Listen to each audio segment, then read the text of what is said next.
Pemirsa, kita memasuki kabar penambahan. Perusahaan daerah Pasar Baiman Banjarmasin berupaya memaksimalkan penanganan ratik di Pasar Sentra Antasari Banjarmasin dikarenakan tumpukan ratik kembali terlihat di pasar yang berada di tengah kota ini.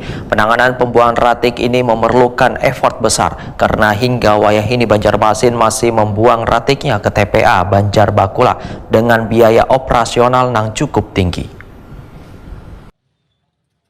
Perusahaan daerah Pasar Baiman Banjarmasin berupaya memaksimalkan penanganan ratik di Pasar Sentra Antasari Banjarmasin dikarenakan tumpukan ratik kembali terlihat di pasar yang berada di tengah kota ini.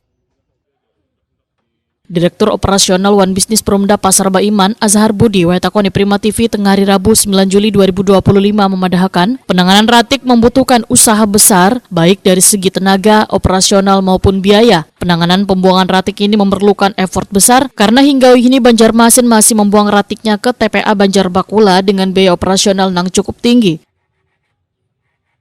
Menurut Azhar Budi, sebelumnya masalah tumpukan ratik di Pasar Sentra Antasari sempat dapat teratasi melalui pengawasan wan penjagaan yang ketat dari pukul 18 hingga 24 WITA. Bahkan salah satu titik pembuangan ratik berhasil ditutup. Namun setelah penjagaan dihentikan, kembali adanya kabar bila ada pihak dari luar yang membuang ratik di area parkiran yang di atas.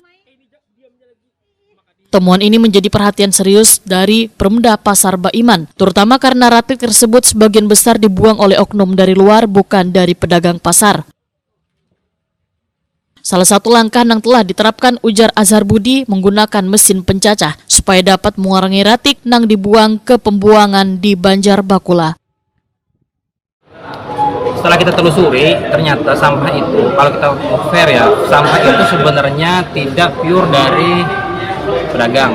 Kita identifikasi karena banyaknya pintu masuk ke Keramaian, ke Antasari, itu ada berapa 5 atau 6 pintu masuk. Jadi warga sekitar pun ikut membuang sana, ya kan?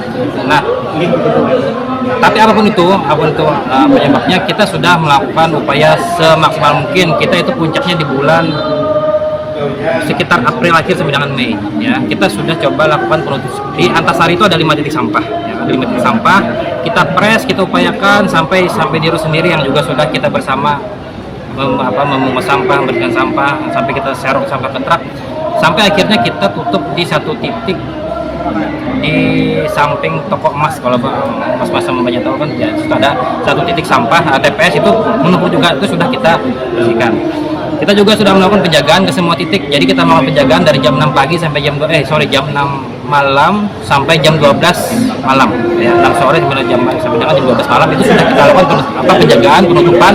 Ya, alhamdulillah sudah stabil. Itu di bulan Mei puncaknya, Mei. Nah, kemudian setelah itu kan kondusif. Nah, kemudian setelah kita penjagaan sudah kita hentikan, akhirnya kami identifikasi lagi informasinya ada pembuangan lagi dari pihak luar ke atas, khususnya di wilayah parkiran atas, ya.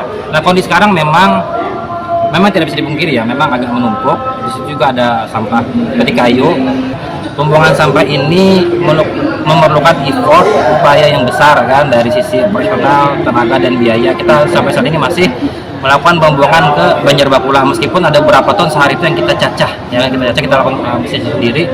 Cuman kita tidak bisa memungkiri saat ini memang masih mungkin belum sesuai sebagaimana diharapkan, ya.